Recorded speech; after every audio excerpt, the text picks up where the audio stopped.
আজকের recipe chicken pakora. এখানে মাংস ছোটো টুকরো করে ভালো করে ধুয়ে নিয়েছি। এখানে নিয়েছি পরিমাণ মতো লবণ, এখানে আছে হলুদ গুঁড়ো, লঙ্কার গুঁড়ো, গোলমরিচের গুঁড়ো আর গরম মশলা গুঁড়ো। এখানে নিয়েছি 2 চামচ ভিনিগার, আর এর মধ্যে আছে আদা রসুন পেঁয়াজ বাটা। এর মধ্যে একটা ডিম ফাটিয়ে নিয়েছি। এখানে নিয়েছি হাফ বাটি অ্যারারুট, আর সাদা তেল দিয়ে এই পকোড়াটা করব। প্রথমে ভিনিগারটা দিয়ে দিচ্ছি মাংসের মধ্যে, এরপর এর মধ্যে পরিমাণ মতো লবণ দিয়ে দেব, তারপর দিচ্ছি হলুদ গুঁড়োটা,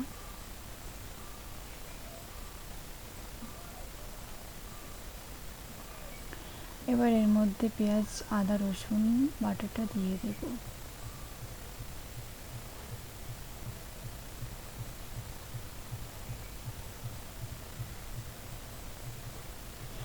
দিয়ে দিচ্ছি ঝাল লঙ্কার গুঁড়ো, গোলমরিচ গুঁড়ো আর গরম মশলা গুঁড়ো। এবার ফাটিয়ে রাখা ডিমটা দিয়ে দেবো।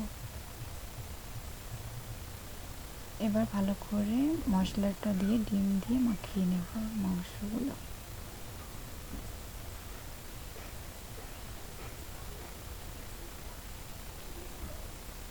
মশলাটা ভালো করে মাখা হয়ে গেলে এবার এর মধ্যে দিয়ে দেব অ্যারারুট, হাফটা দিয়ে দেব। এবার হাফ দিয়ে ভালো করে মাখিয়ে নেব।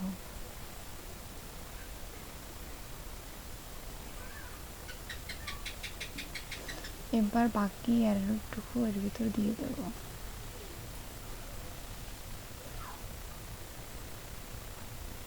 এবার মশলা অ্যারারুট দিয়ে ভালো করে মাখিয়ে নেব।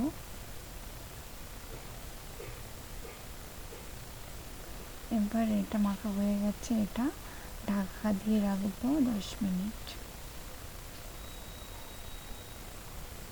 10 মিনিট হয়ে গেছে, এবার আমি ঢাকাটা খুলে নেব, খুলে নাড়িয়ে নেব চামচ দিয়ে।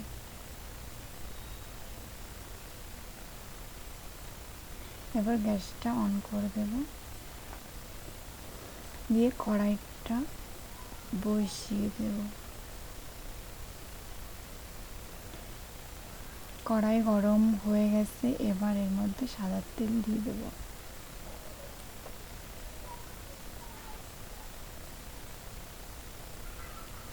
তেলটা ভালো করে গরম করে নেব। তেল গরম হয়ে গেছে, এবার এর মধ্যে মাংসের টুকরোগুলো দিয়ে দেব।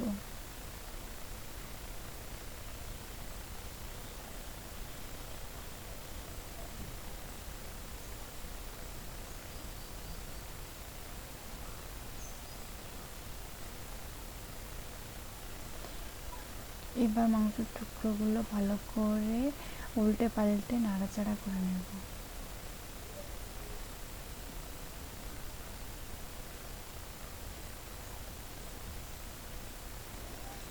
গ্যাসটা মিডিয়াম টু হাই ফ্লেমে রাখবো।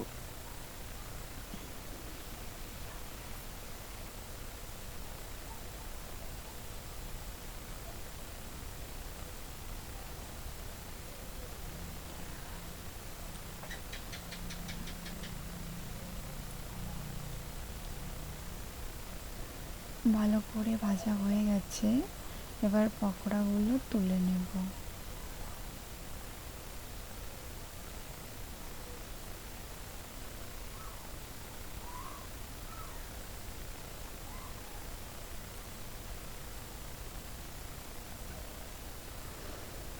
এইভাবে বাকি মাংসের টুকরোগুলো ভেজে নেব।